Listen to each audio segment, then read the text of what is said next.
Akkam jirtu kabajamtoota hordoftoota maddana keenya kabajniif jaalalli keenya laggeen tabbeen qaxxaamuree bakkuma jirtan maratti sinaa gochaa lola shira naannoo Amaaraatiin shiftoonni Affaar uummata keenya jillee irratti bantee miidhaan guddaan qaqqabeetiin jira. Kaaba Oromiyaa Walloo Aanaa Jillee Dummuugaa irratti shira naannoo Amaaraa shiftoota Affaarii walii galuun ummata keenya irratti lola labseen ummata keenya irra miidhaan guddaan gaheetiin jira. Shiftoonni Affaar ergama naannoo Amaaraa irraa fudhachuun ummata keenya Jillee irratti lola ummati keenya itti hin yaadin irratti banuudhaan lubbuu hedduu balleessuun hedduun amma madaadha. Kanneen ammaaf maqaan nu gahe warra lubbuun darbe.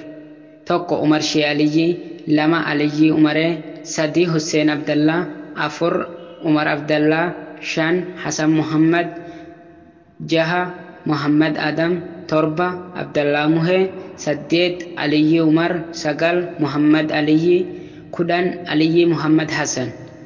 Kan madaahan Aliyyi Umar Ahmadu, lama Dingo Umar Shah, sadi Adam Moti, afur Hasan Adam, shan Usey Ali, jaha Muhammad Aliyyi, torba Hammadu Abdallah, saddeet Hasan Aliyyi Muhammad, sagal Muhee Aliyyi, kudhan Adam Umaree, kudha tokko Abdallah Muhammad, kudha lama Muhammad Aliyyi Jilooti. Kan hanga ammaa nu gahe kan armaan olii kana kan wareegame Rabbiin kan jannata haa godhu maatii isaanii hundaaf jajjabina hawwina kan madaahan Rabbiin haa fayyisu jenna.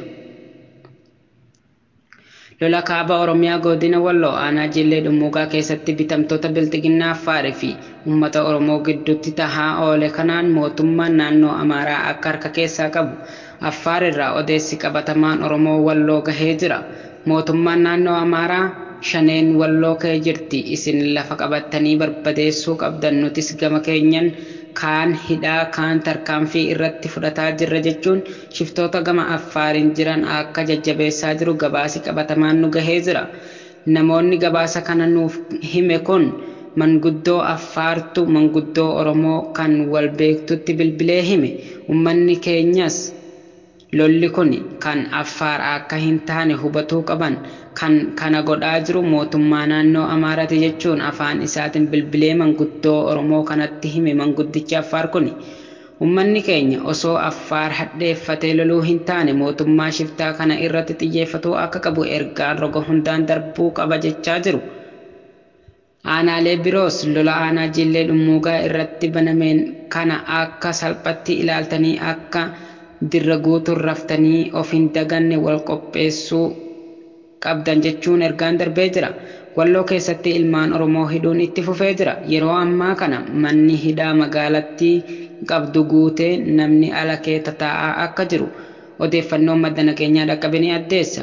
Ummanni keenya waan isa cinatti tahuu ol baasee himatu waan hin beekneef jecha malee ilmaan namaa akka malee hidhatti guuramanii dararaan hamaan irra gahaa jira jedhu maddi keenya gabaasa kana nuuf laate kun. Gama biraatiin dhaamsa manguddoo Aanaa Jillee Dummuugaa Sanbatee irraa darbe. Yaa Oromoo wanti kalee Aanaa Jillee Dummuugaa keessatti tahe waan tokkummaa keetiif balaa qabuu fi diina hijaa yookaan haaloo nurraa qabutu ajandaa kana nuuf uume waan ta'eef tokkummaan keessan akka hin laaffanne tokko tahaa wal quba qabaadhaa jedhan. Kaleessa kan lolaa oole makkalaakaayaadha silaa beektanii kuni waan ifa jiru. Yeroo nuti injifanne gidduu keenya seenaa yeroo nuti miidhamne bukketti dabee nutti kolfa waan ta'eef lolli keenya mootummaa bilxiginnaa waliin tahuu qaba malee Affaar gosa takkaa maallaqaan bitamtee faana aarsaa kaffaluu hin qabnu jechuun dhaamsa dabarsan.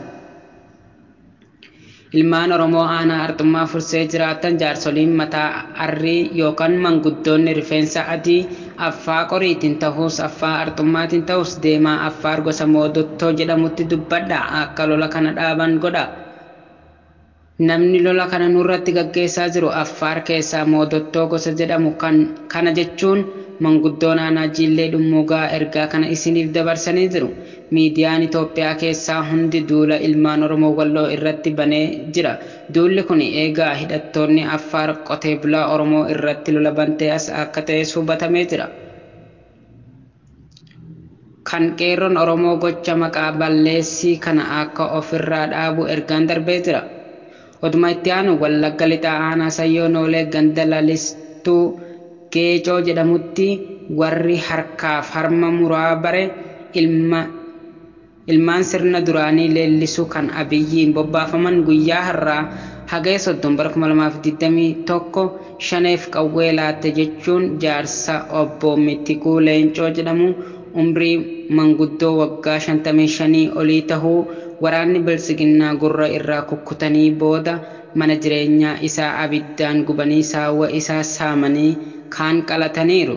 Yeroo ammaa kana obbo Mitikuu Leencoo erga gurri isaa irraa murame yaala osoo hin argatin mana hidhaatti darbatamee dararamaa jira.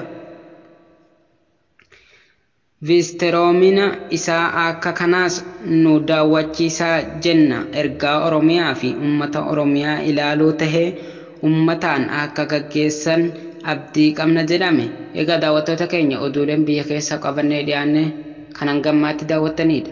Oduu kana dubbisuun kan isin faana ture Anumar Sabaati. Gama gummaa teeknikaa fi editariin kan nu faana ture Muhee Callaadha. Horaa bulaa deebana.